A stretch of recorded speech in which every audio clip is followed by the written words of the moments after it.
Dear my student, all student my good afternoon. देखिए, दरअसल क्या है कि हमारे भारत में जो लॉकडाउन की स्थिति चालू हुई है वो चालू हुई हमारी 22 मार्च 2020 से, जो कंटिन्यू आज भी चली जा रही है। इसमें 3 लॉकडाउन चालू हुए। लॉकडाउन फर्स्ट, इसके बाद लॉकडाउन सेकंड, इसके बाद आया आपका लॉकडाउन थर्ड। इसके बाद आपके देश में चालू हुई अनलॉक स्थिति 1, फिर चालू हुआ अनलॉक 2। हो सकता है अनलॉक 2 के तहत भारत को 1 सितंबर 2020 तक इससे मुक्त कर दिया जाए, क्योंकि रूस विश्व का एक ऐसा देश मात्र भर के आया है जिसने वैक्सीन को तैयार कर लिया है और इसका आराम से टीकाकरण लग जाएगा, तो इससे कोरोना संक्रमण ठीक हो जाएगा। तो आपके स्कूल कॉलेज जल्द ही संचालित हो जाएंगे। आप लोग फालतू परेशान ना होइए। आप लोग की अभी डिमांड थी कि वो इंडियन मैप, तो देखिए इंडियन मैप को आसानी से कैसे ड्रा करें, कैसे बनाएं, तो देखिएगा, थोड़ा सा ध्यान दीजिएगा।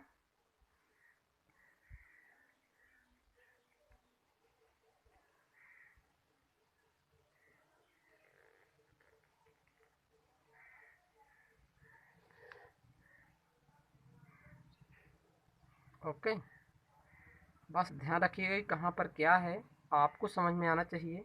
विशेष मैप पे मत जाइए, कैसा बना है, अच्छा है कि बुरा है। यहाँ पर आप जानते हैं लाल पेन है क्या, यहाँ पर जानते हैं यहाँ पर क्या है, पाकिस्तान, और इसी के बगल से यहाँ से लगता है आपका कौन सा, अफगानिस्तान। यहाँ अफगानिस्तान, यहीं से चालू होती है आपकी किसकी सीमा, चीन की, और सीधे चीन चलता है आपका, यहाँ तक चलता है आपका कौन सा, चीन चलता है। अब यहीं पर आपका एक यहाँ पर घुसा हुआ है दूसरा राज्य है, चलता है फिर, चलो कोई बात नहीं, देखते हैं थोड़ा सा। यहाँ है आपका चीन, और यहाँ पर है आपका एक दूसरा राज्य है, यहाँ पर एक भारतीय राज्य है जिसका नाम क्या है, सिक्किम। सिक्किम है, और यहाँ पर आपका नेपाल है।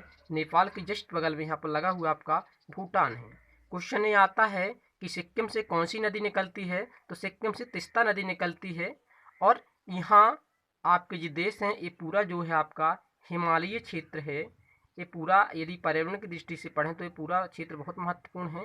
ये पूरा पर्यावरणीय क्षेत्र है, क्योंकि यहाँ पर क्या है, हिमालय विस्तृत है, जिससे यहाँ पर जलवायु और अदर चीज़ें देखने को मिलती हैं। अब यहाँ से आपका दूसरा देश की सीमा चालू होती है, जो आपका म्यांमार है।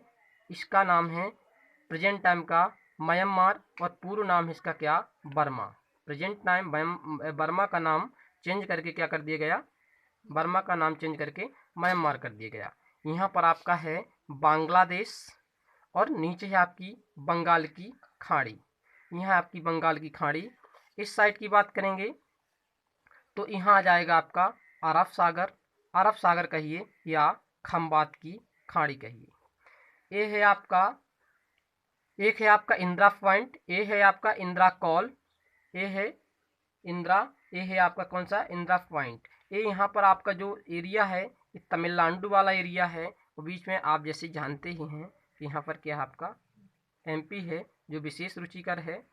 भारतीय संविधान के 84वें संविधान संशोधन के तहत सन 2000 में यहाँ से मध्य प्रदेश का एक अभिन्न अंग अलग हो गया, जो कि कौन सा बन गया, छत्तीसगढ़ बन गया। इससे पूर्व मध्य प्रदेश का जो क्षेत्रफल था वो भारत में प्रथम स्थान पे आता था। इसके बाद प्रथम पे हो गया आपका मध्य प्रदेश से ही सटा हुआ एक अलग राज्य, जो कि है आपका कौन सा, राजस्थान। और इसी को दृष्टांत रखते हुए प्रशासनिक दृष्टि के आधार पर जो जम्मू कश्मीर भारत का एक अभिन्न अंग था, इसको डिस्ट्रीब्यूटेड करके 6 अगस्त 2019 को 2 भागों में बांट दिया गया। तो इस साइड जम्मू कश्मीर की राजधानी श्रीनगर, और एक बना दिया लेह। लेह की राजधानी कौन हो गई आपकी, लद्दाख। अब यहीं पर आपका नेक्स्ट जो क्वेश्चन बनेगा वर्तमान में आएगा, भारत में वर्तमान समय में केंद्र शासित प्रदेशों की संख्या कितनी है। यदि वर्तमान में पूछे तो 9 कराइए। यदि पूछे कि भारत में केंद्र शासित प्रदेशों की संख्या कितनी थी कितनी, 7। जम्मू कश्मीर एक राज्य था, इसको तोड़ करके 2 केंद्र शासित प्रदेश बना दिए गए, जिससे अब 9 हो गए।